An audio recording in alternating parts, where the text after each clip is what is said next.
Hello students. आज हम set जो आपका चैप्टर है, in that chapter we are going to learn about topic called complement of a set. Okay, now आपने universal set पढ़ा है, आपने what is a set that you already know. Now what we are going to discuss is when you have a set, how you can calculate or how you can find the complement of that particular set. Okay, so we will see it one by one. We will understand what is the definition of a complement of a set, what is how you can represent that complement of a set with the Venn diagram. Very important, हाँ, इसको समझो। देखो Venn diagram जो है ना, वो representation clear कर देता है आपको कि means what are the different types of sets and what is the intersection, what is union, everything clear हो जाता है Venn diagram से। और देखो वेन डायग्राम इसलिए भी इंपॉर्टेंट हो जाता है आपके आपको अभी समझना, because as you go forward after your 12th standard, when you go into the industries, आप इंजीनियरिंग की पढ़ाई करते हो या मेडिकल की पढ़ाई करते हो या आप किसी और फील्ड में जाना चाहते हो, everywhere this Venn diagram is very important for data analysis. और ये जो सेट आप पढ़ते हो, ये सेट का एक्चुअली जो एप्लीकेशन है वो डेटा एनालिसिस में बहुत है। और इसके बाद जो आप चैप्टर्स पढ़ने वाले हो, रिलेशंस, फंक्शंस, मैथमेटिकल इंडक्शंस, उसमें ये सेट का रोल आने वाला है। सो इसलिए इन टॉपिक्स को अच्छे से समझ लो, ठीक है। इसके बाद हम लोग पढ़ेंगे properties of the complement of a set. भाई आपको कॉम्प्लीमेंट ऑफ सेट अगर दिया हुआ है तो उसके डिफरेंट प्रॉपर्टीज क्या होते हैं, ठीक है। And then we are going to look into some of the problems, and in between also हम लोग कुछ प्रॉब्लम्स देखते हुए कुछ प्रॉपर्टीज के बारे में समझेंगे, ठीक है। सो शुरू करते हैं। Let's first talk about the definition of the complement of a set, ठीक है। डेफिनेशन, तो देखो, how you can define the complement of a set. So let us suppose that you have capital U as the universal set. Fine, you have capital U as the universal set. Also, you have a set A, it is a set A that is subset of U. Subset of you, subset आप जानते हैं, ठीक है। It means इसको कैसे represent करोगे आप, A is a subset of U, ठीक है। So this is what, this is your subset A, है ना। अब भाई सबसेट ऑफ यू है but it is also a set, correct. So अगर हम कहते हैं कि you have to find the complement of set A, so how you can define it, let me tell you. So it is, the complement of set A is all the elements set of all the elements of your universal set U, which are not the elements of set A। इसका मतलब क्या हुआ कि ऐसे सारे elements जो U में तो होंगे, सेट यू में होंगे, मतलब यूनिवर्सल सेट के तो पार्ट होंगे, लेकिन वो सेट ए के पार्ट नहीं होंगे, है ना। सो इसके रिप्रेजेंटेशन की बात कर देते हैं, so it will be very much clear for you, ठीक है। Representation, how you can represent the complement of A, ठीक है। तो हमने आपको बताया है ना इनिशियल क्लासेस में कि रिप्रेजेंटेशन टू फॉर्म के होते हैं, एक होता है सेट बिल्डर फॉर्म, एक होता है रोस्टर या टेबुलर फॉर्म, है ना। सेट बिल्डर फॉर्म के टर्म्स में देंगे। मैंने आपको ये भी बताया था सेट बिल्डर फॉर्म और रोस्टर फॉर्म की लिमिटेशंस एंड कहाँ पे एप्लीकेबिलिटी होती है। जैसे कि अगर फाइनाइट नंबर ऑफ एलिमेंट्स है तो वहां पे आप क्या बता सकते हो, आप टेबुलर फॉर्म का यूज कर सकते हो। अगर दिया है कि भाई नंबर्स ऑन अ डाइस, तो डाइस पे 1 2 3 4 5 6 छह ही नंबर होते हैं।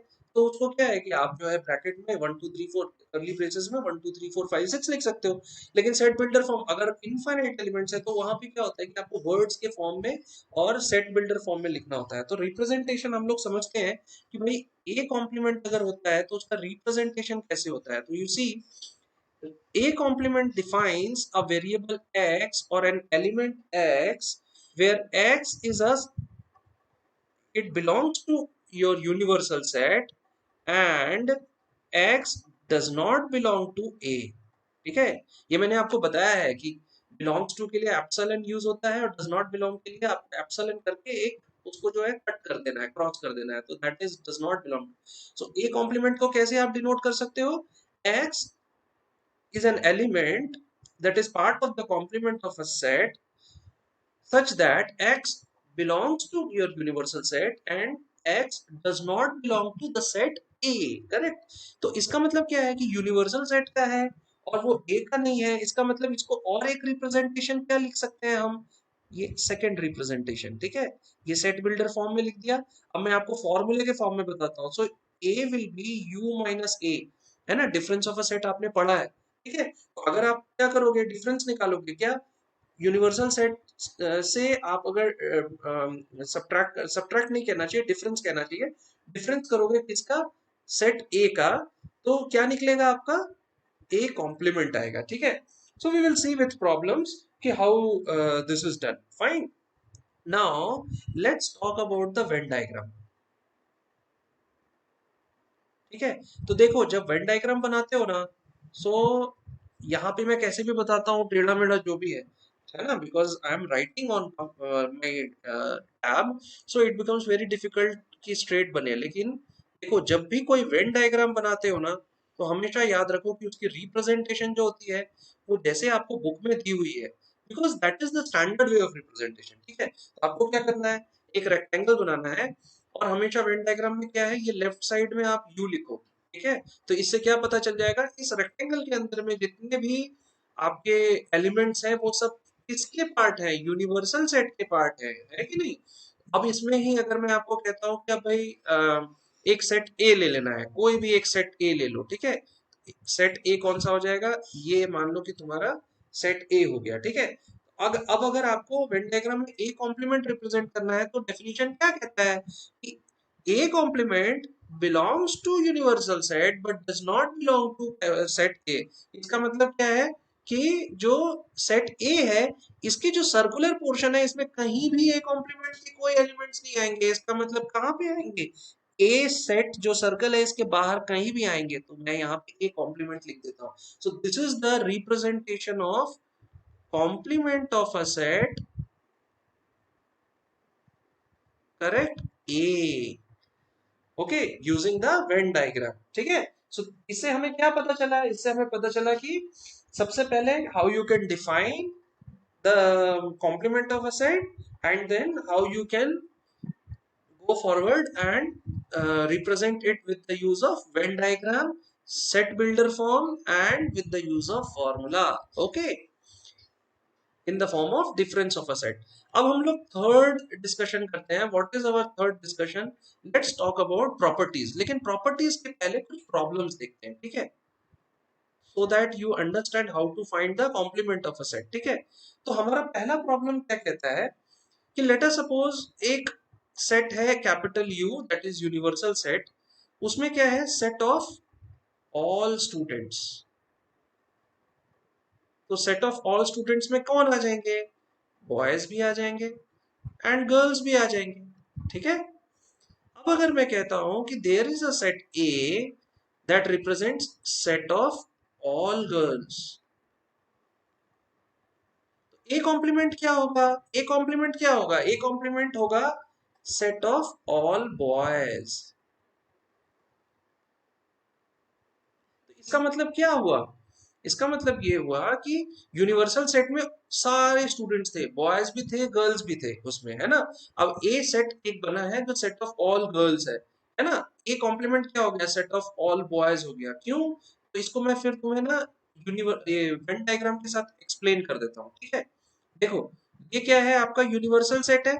यूनिवर्सल सेट में कौन है, यूनिवर्सल सेट में बॉयज एंड गर्ल्स बोथ है, ठीक है। अब मैं यहाँ पे एक सेट ले लेता हूँ ए, ए में कौन है, ए सेट जो है यहाँ पे इसमें ओनली गर्ल्स है।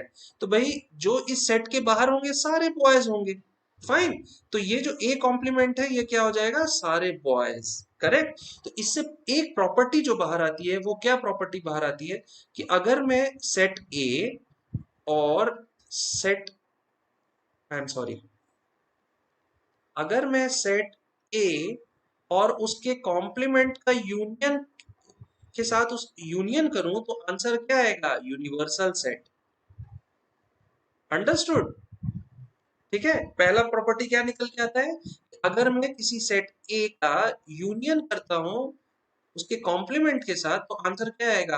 तो कैसे आएगा? देखो सेट ए क्या था यहाँ पे? Set of all girls, set of all boys, दोनों को अगर यूनियन करोगे तो क्या होगा? Set of all girls and boys. और वो क्या है? यूनिवर्सल सेट है। फाइन। वैसे ही आपकी सेकंड प्रॉपर्टी यहाँ पे आती है, अगर मैं सेट ए का इंटरसेक्शन करूंगा सेट उसके कॉम्प्लीमेंट के साथ, तो आंसर क्या आएगा? Final set. ठीक है, this is your property number 2। ठीक है, ये आपका 1 हो गया, ये 2 हो गया। तो क्या पता चला भाई? आपके पास सेट ऑफ ऑल गर्ल्स है, ठीक है, ए। अब उसका इंटरसेक्शन करते हो सेट ऑफ ऑल बॉयज। भाई गर्ल्स और बॉयज का इंटरसेक्शन कुछ हो ही नहीं सकता है ना? गर्ल्स एक अलग जेंडर होता है, बॉयज एक अलग जेंडर होता है, तो भाई उनके दोनों का इंटरसेक्शन कुछ हो ही नहीं सकता है कभी। तो आंसर क्या आएगा आपका? नल सेट आएगा। अभी तक जब हम लोग क्लास 10 तक क्या पढ़ते थे कि भाई मैथमेटिक्स में कि ये हो ही नहीं सकता, इट इज नॉट पॉसिबल, लेकिन मैथमेटिक्स में हो ही नहीं सकता वाला जो टर्म है उसके लिए भी एक जो डिफाइंड है सिंबल, उसको क्या कहते हैं हम लोग? फाई या फिर नल सेट कहते हैं, सेट के फॉर्म में। ठीक है, तो यहाँ क्या होगा कि it is not, it can not be defined कि भाई बॉयज और गर्ल्स दोनों का इंटरसेक्शन हो ही नहीं सकता। तो इसके केस में क्या आएगा आपका? नल आएगा। ठीक है, हम लोग एक और प्रॉब्लम देखते हैं। ठीक है, so it will be easy for you to understand. Second क्या है? लेट अस सपोज कि हमारे पास एक यूनिवर्सल सेट है, उस यूनिवर्सल सेट में 6 एलिमेंट्स है, 1 2 3 4 5 6। ठीक है, इसके साथ ही मेरे पास एक सेट है ए, ठीक है, जिसमें 3 एलिमेंट है, सॉरी 2 एलिमेंट्स है, ठीक है, 2 और 3। और एक और सेट है बी, मैं कॉमा डाल देता हूं सो that you will not be getting confused. एक सेट है बी, इस बी में क्या है? हमारे पास 3 एलिमेंट्स है, 3 4 5। ठीक है, अब हम लोग को क्या है? जितने ऑपरेशंस हमने सीखे हैं ना, उन ऑपरेशंस को हम लोग को यहाँ पे करके देखना है। ठीक है, कैसे हम करके देखेंगे? Let's understand. अब ए सेट दिया है, बी सेट दिया है, मैं लेटस सपोज कि ए कॉम्प्लीमेंट निकालता हूँ। ठीक है, ए कॉम्प्लीमेंट का मतलब क्या होगा कि भाई इस सेट में वो सारे एलिमेंट्स आएंगे जो ए में नहीं है। ए में क्या नहीं है?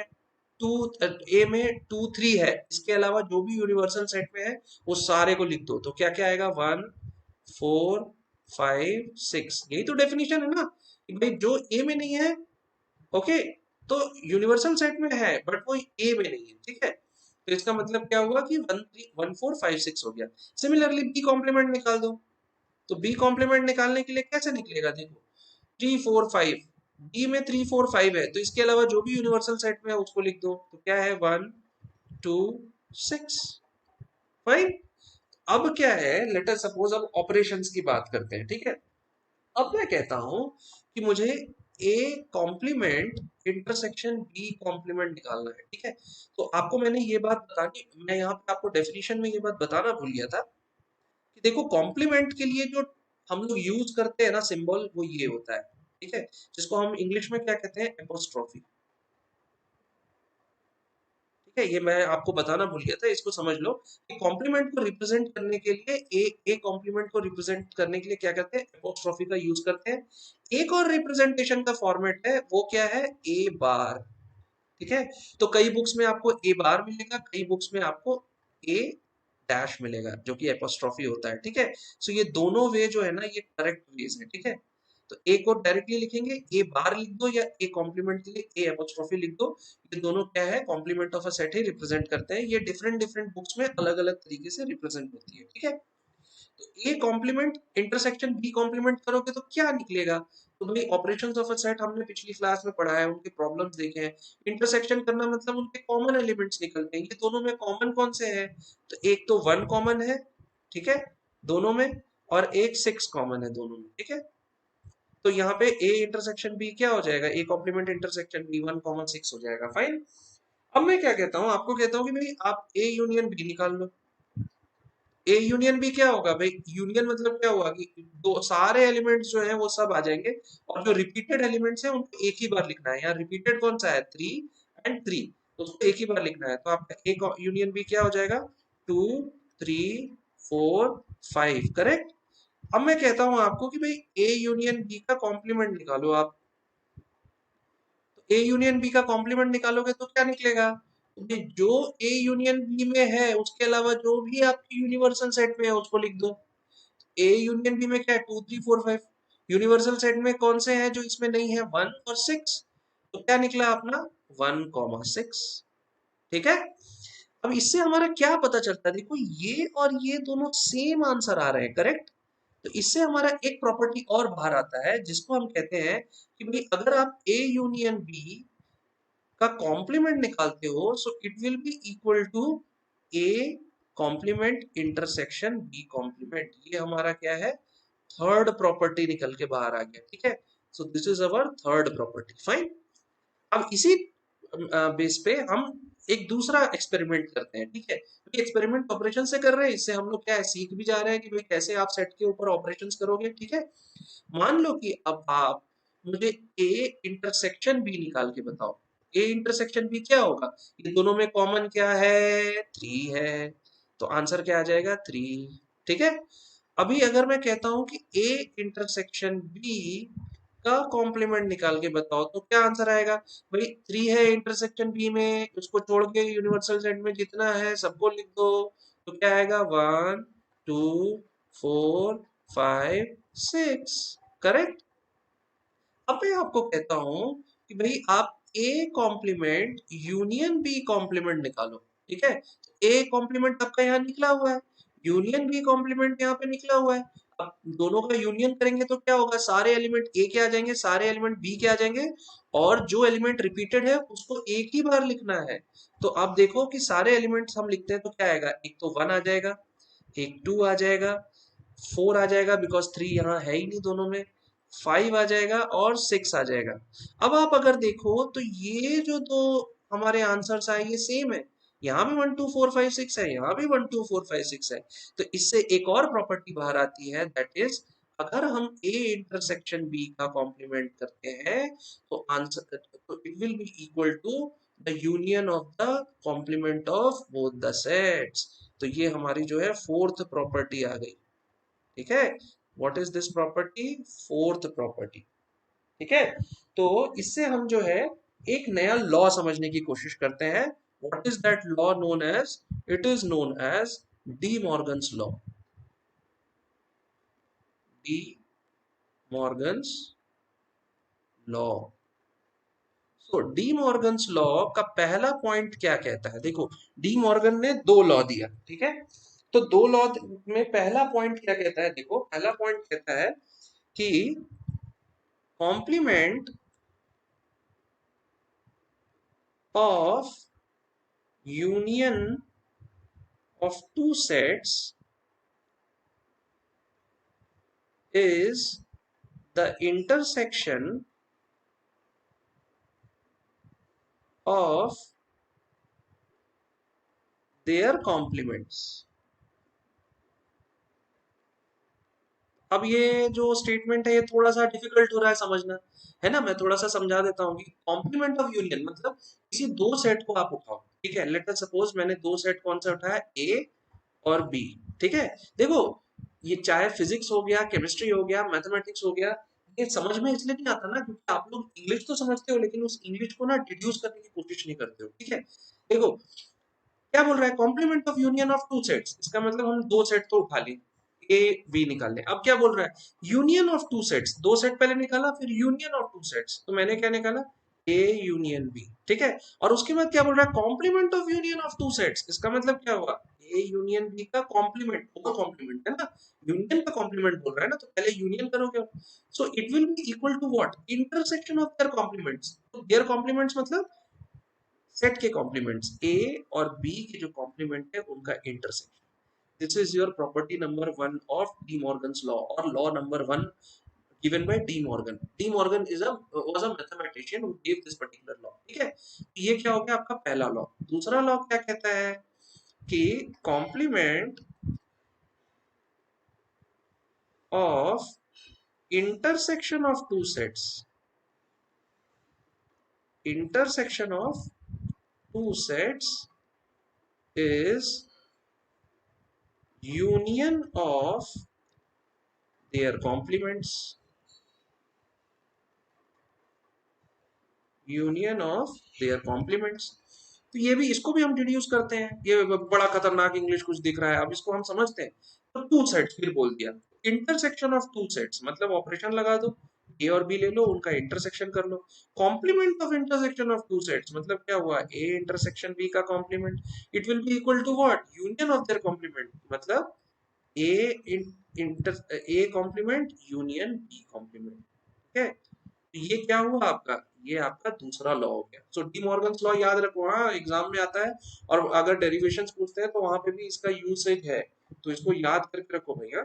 और इसको हमने प्रूफ कैसे किया, मैंने आपको इस प्रॉब्लम में इसको प्रूफ करके बताया है कि ऐसा होता है।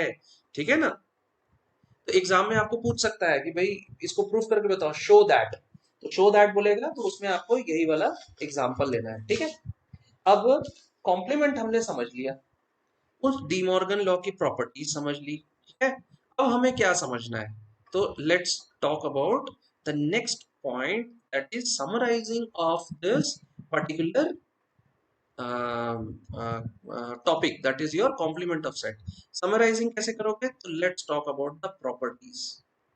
ठीक है, ये प्रॉपर्टीज बहुत इंपॉर्टेंट है। हाँ देखो, मैं तुम्हें बता दूं कि 11th स्टैंडर्ड से जब पढ़ाई स्टार्ट करते हो तो एक बढ़िया अलग से एक नोटबुक बनाओ, उस नोटबुक में आपकी चैप्टर वाइज प्रॉपर्टीज को लिख लिख के रखो भाई, है ना, क्योंकि a lot of properties are going to come in your coming chapters also. ठीक है, तो आप सारे प्रॉपर्टीज को एक साथ लिख लिख के रखो और प्रॉपर्टीज को हमेशा देखते रहो ताकि वो आपके दिमाग में, जहन में रहे। ठीक है ना, in your mind it should be there. तो पहला प्रॉपर्टी जो होता है उसको हम लोग क्या कहते हैं, कॉम्प्लीमेंट लॉ। कॉम्प्लीमेंट लॉ, तो कॉम्प्लीमेंट लॉ का क्या मतलब होता है, ठीक है, तो कॉम्प्लीमेंट लॉ कहता है, जो कि मैंने आपको पहली प्रॉपर्टी बताई है, कि A union A complement is equal to union. तो ए और उसके ए कॉम्प्लीमेंट सेट और उसके कॉम्प्लीमेंट का अगर यूनियन करोगे तो आंसर क्या आएगा, यूनियन। और उसी में दूसरा पॉइंट मैंने क्या बताया था, अगर किसी सेट का इंटरसेक्शन करोगे उसके कॉम्प्लीमेंट के साथ क्या आएगा, नल सेट। तो ये कॉम्प्लीमेंट लॉ कहलाता है। ठीक है, सेकेंड लॉ क्या है, उसको हम कहते हैं डी मॉर्गन्स लॉ। ठीक है, मैं समराइज कर रहा हूँ ताकि आपको जो है ना डिफिकल्टी ना हो। ठीक है, तो डी मॉर्गन्स लॉ हमने पढ़ लिया है। डी मॉर्गन्स लॉ क्या कहता है कि अगर हम एक सेट, दो डिफरेंट सेट के यूनियन का कॉम्प्लीमेंट करते हैं, it will be equal to A intersection A complement intersection B complement. And अगर हम दो सेट के इंटरसेक्शन का कॉम्प्लीमेंट करते हैं तो it will be equal to A complement union B complement. Fine, then your third law is known as law of double complementation. Law of double complementation. तो law of double complementation क्या कहता है कि अगर आप एक सेट लो, मैंने set क्या लिया, ए, उसका कॉम्प्लीमेंट करो, मैंने कर दिया, कैसे, मैंने उस कॉम्प्लीमेंट का साइन लिख दिया, और उसका फिर से अगेन एक कॉम्प्लीमेंट करो, तो what you will get is the set itself. ठीक है, so what you will get is the set itself. ठीक है, तो इसका मतलब क्या हुआ, इसको अगर मैं सेट बिल्डर फॉर्म में लिखना चाहूं, लेट अस सपोज, ठीक है, अगर मैं सेट बिल्डर फॉर्म में लिखना चाहूं तो इसका मतलब ये होता है, भाई ए कॉम्प्लीमेंट का क्या होता है उसी हिसाब से लिखो। तो ए कॉम्प्लीमेंट का complement will be equal to some element x that is part of a complement, the double complement of a, such that x belongs to u and x does not belong to u. Sorry, it does not belong to a complement। ठीक है ना, तो अगर वो does not belong to a complement है, इसका मतलब वो किस में है, वो a में है ना, करेक्ट। इसीलिए ये आपका जो लॉ है ये इट इज इक्वल टू ए। देखो, ये ये कॉम्प्लीमेंट कॉम्प्लीमेंट ये क्या कह रहा है, सेट बिल्डर फॉर्म के समझने में इसको वेन डायग्राम, चलो यहाँ मैं वेन डायग्राम से समझा देता हूँ, है ना। इसका मतलब क्या है, आपके पास एक यू यूनिवर्सल सेट है, आपके पास एक ए है, ठीक है, तो ए कॉम्प्लीमेंट क्या होगा, that is not part of set ए, मैंने बता दिया है। अब ए कॉम्प्लीमेंट का अगर कॉम्प्लीमेंट करोगे तो उसका क्या होगा, क्योंकि वो यूनिवर्सल सेट में तो होगा, करेक्ट, लेकिन वो ए कॉम्प्लीमेंट में नहीं होगा, तो वो कहाँ होगा, ए में होगा। सो डेफिनेटली ए कॉम्प्लीमेंट का अगर कॉम्प्लीमेंट करोगे तो आंसर क्या आएगा, ए आएगा, करेक्ट। इसी के साथ हम फोर्थ लॉ समझते हैं। This fourth law is known as law of empty set and universal set. ठीक है, इसको कॉम्प्लीमेंटेशन के टर्म में हम लोग समझने की कोशिश कर रहे हैं। तो इसको क्या कहते हैं, law of empty set and universal set. ये लॉ क्या कहता है, देखो, अगर कोई यूनिवर्सल सेट है उसका कॉम्प्लीमेंट करोगे तो आंसर क्या आएगा, नल। वेन डायग्राम से समझो, ये यूनिवर्सल सेट है, ठीक है। अब इस यूनिवर्सल सेल का कॉम्प्लीमेंट करोगे तो क्या होगा भाई, जो इसमें है ही नहीं वो सारे एलिमेंट्स होंगे। तो इसमें जो एलिमेंट्स है ही नहीं वो तो किसी एलिमेंट कोई ऐसा हो ही नहीं सकता है, क्योंकि जो भी एलिमेंट्स हमने शुरू में ही पढ़ा है क्लास जब हमने स्टार्ट किया कि भाई सेट में जो भी एलिमेंट्स होंगे वो यूनिवर्सल सेट के पार्ट होंगे।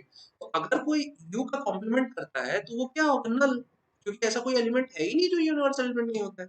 सिमिलरली इसी का उल्टा कर दो, अगर कोई नल सेट का कॉम्प्लीमेंट करता है तो आंसर क्या आएगा, यूनिवर्सल सेट। ठीक है, मतलब जब कोई एलिमेंट है ही नहीं उसका कॉम्प्लीमेंट कर रहे हैं, इसका मतलब क्या हो रहा है कि वो एलिमेंट है, और अगर वो एलिमेंट है तो definitely it is a part of what, universal set.